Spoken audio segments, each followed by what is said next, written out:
जय श्री कृष्णा। राधे राधे।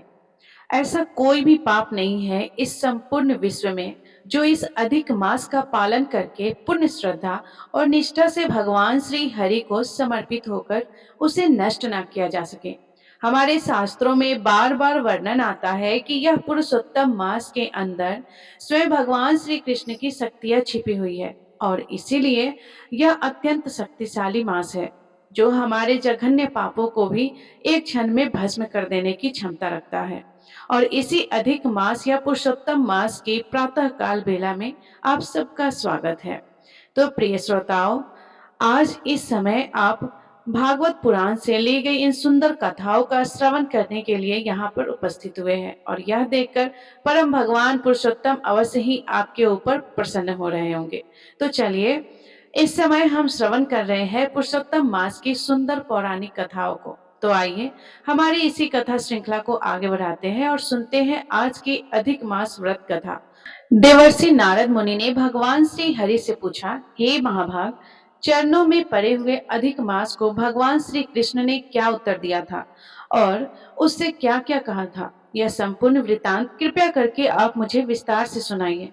भगवान श्री नारायण ने कहा, हे नारद, उस समय गरुड़ को संकेत देकर आज्ञा दी गई थी कि वह अचेत अवस्था में पड़े हुए अधिक मास को अपने पंखों से हवा करके चेतन करे। अधिक मास अपनी चेतन अवस्था में आया और फिर से वही बात कहने लगा, हे स्वामी, मैं इस प्रकार का जीवन नहीं जी सकता। मैं आपकी शरण में आया हूँ, मुझे त्यागिए मत।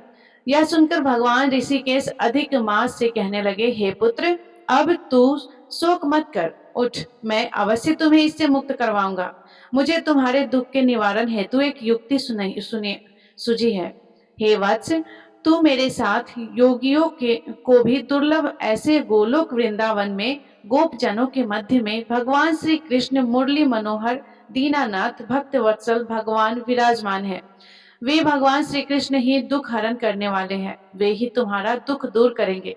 आओ पुत्र, हम दोनों उनके पास चलते हैं। इतना कहकर भगवान विष्णु ने अधिक मास को हाथ पकड़ लिया और फिर वे गोलोक वृंदावन जाने के लिए निकल पड़े। इस भौतिक जगत के पार एक सुंदर गोलोक वृंदावन अवस्थित है जो 3 करोड़ योजन मंडलाकार भूमि में तेज स्वरूप रत्नों से युक्त है।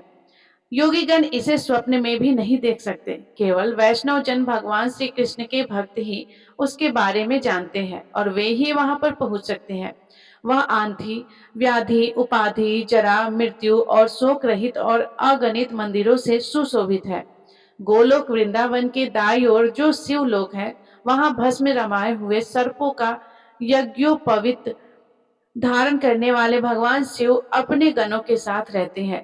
गोपेश वेशधारी कोटि चंद्रमा के समान शोभायमान, भक्तों पर दया रखने वाले, इच्छा से रहित निर्विकार परम परिपूर्ण प्रभु रास मंडल के मध्य विराजमान रास रासेश्वर श्री हरि भगवान श्री कृष्ण गोलोक में विराजते हैं। वहां विराजमान भगवान श्री कृष्ण मंगल स्वरूप, मंगलमय, पूजनीय, सर्व मंगलों के मंगल, परम आनंद, राज, सत्य, अव्यय, सर्व सिद्धियों के स्वामी, सर्व सिद्धि स्वरूप और सिद्धिदाता, प्रकृति से परे, ईशान, सगुण, नित्य विग्रह, नित्य स्वरूप, आदि पुरुष, अव्यय, इंद्र रूप, परुष तुल्य, नित्य स्वतंत्र और एक परमात्मा स्वरूप है। और ऐसे शांत स्वरूप का तो शांति परायण वैष्णव जन ही ध्यान कर सकते हैं। और इस प्रकार भगवान श्री हरि अधिक मास को लेकर गोलोक वृंदावन में पहुंच गए। और उसके बाद क्या हुआ, उसकी कथा का श्रवण हम करेंगे हमारे इसी अधिक मास कथा श्रृंखला की अगली कड़ी में, कल प्रातः काल। लेकिन उससे पहले आइए हम अधिक मास से जुड़ी हुई एक और सुंदर पौराणिक कथा का श्रवण करते हैं।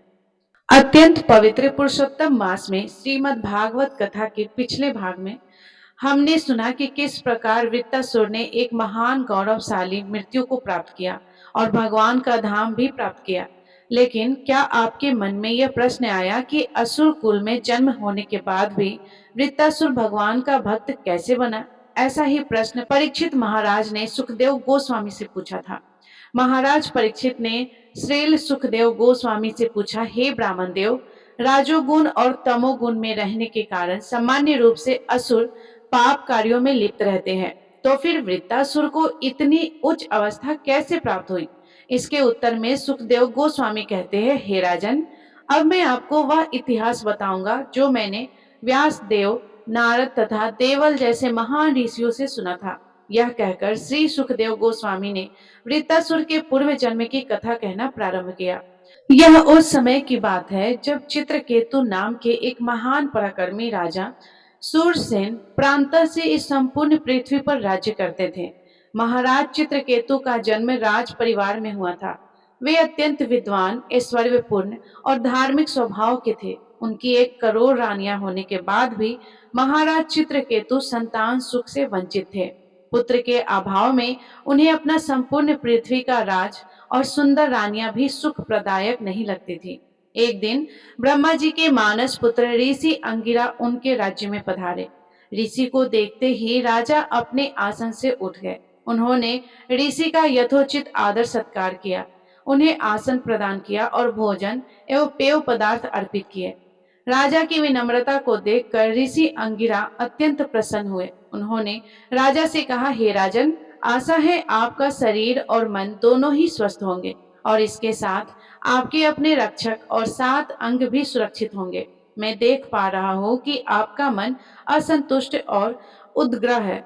बताइए क्या बात है? ऋषि अंगिरा के प्रेम पूर्ण वचनों को सुनकर राजा चित्रकेतु ने कहा, हे महर्षि, आप तो त्रिकाल यज्ञ है।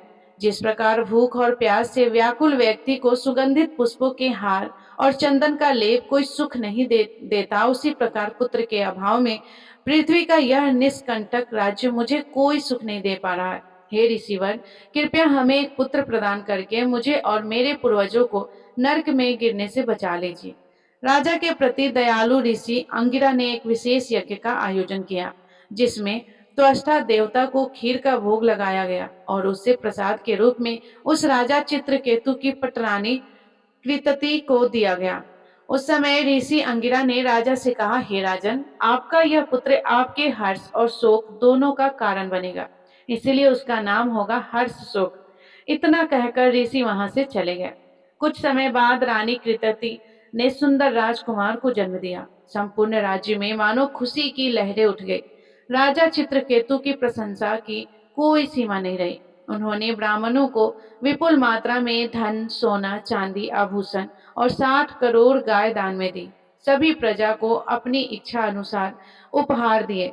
अब राजा चित्रकेतु अत्यंत सावधानी पूर्वक नवजात शिशु का लालन पालन करने लगे थे और पुत्र आने के कारण अब राजा अपनी पत्नी कृतद्युति को भी विशेष समय और सम्मान देने लग गए थे और यह देखकर राजा की अन्य रानियों में ईर्ष्या का भाव जन्म लेने लगा।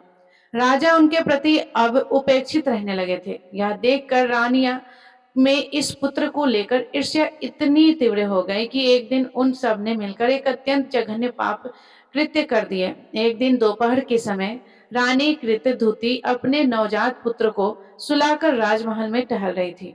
लंबे समय बाद भी जब राजकुमार नहीं उठा तो उसने अपनी दासी को बुलाया और कहा कि वह उसके पुत्र को ले आए।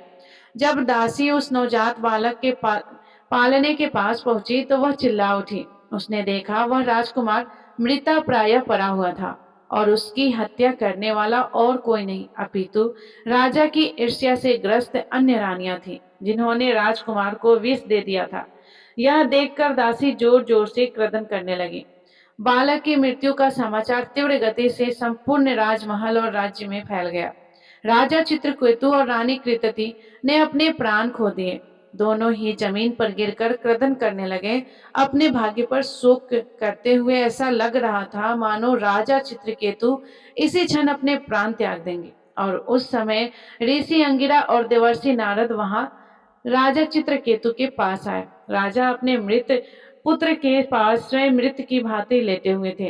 राजा को इस प्रकार शोक मग्न देखकर ऋषि अंगिरा ने कहा, हे राजन, इस मृत शरीर का तुम्हारे साथ क्या संबंध है?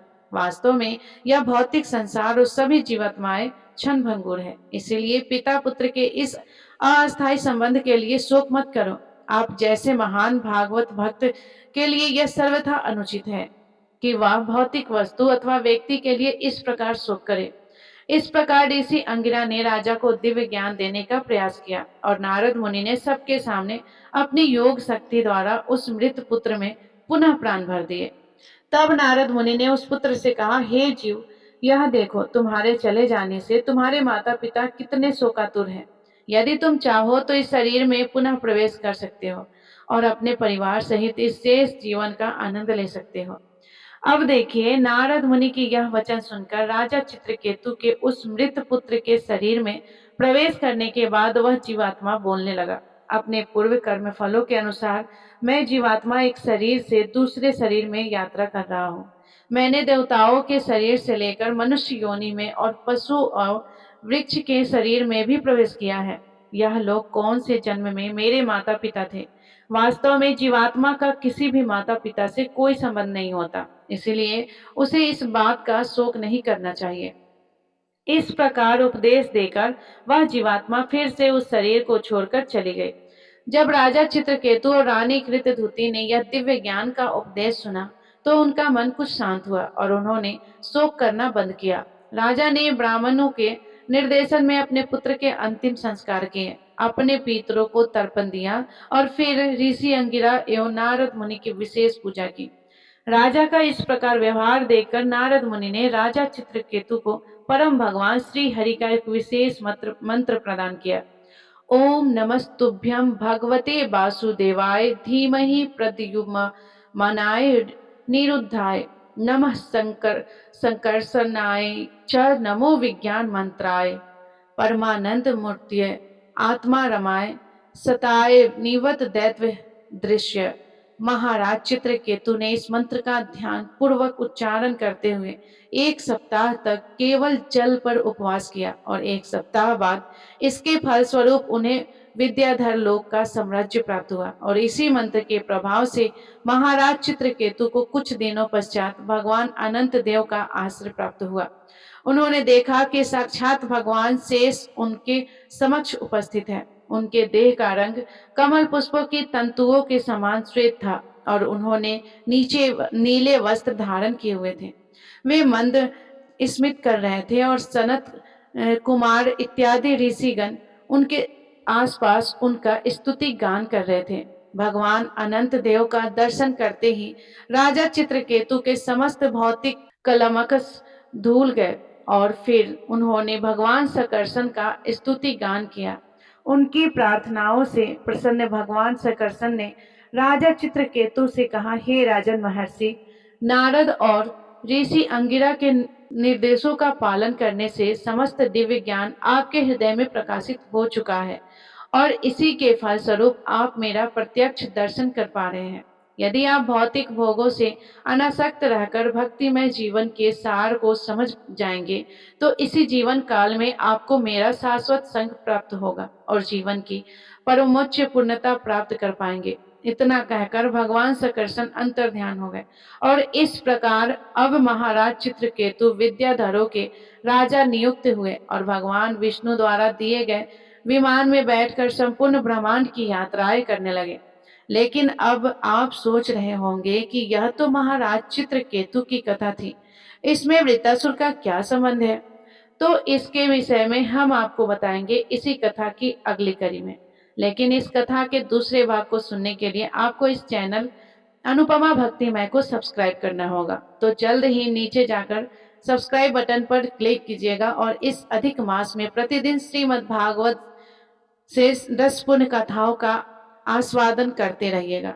अगर आपको ये कथा अच्छी लगी तो हमें नीचे कमेंट करके जरूर बताइएगा और जय श्री हरि विष्णु जरूर लिखिएगा। इस कथा को अपने मित्रों परिवारजनों को जरूर शेयर कीजिएगा और आपसे मिलेंगे इसी कथा के दूसरे भाग के साथ बहुत जल्द। तब तक के लिए इस पुण्य पुरुषोत्तम मास परम भगवान के सबसे प्रिय पुरुषोत्तम मास में अधिक से अधिक भगवान के पवित्र नामों का जाप कीजिए और सदैव उनका स्मरण करते रहिएगा।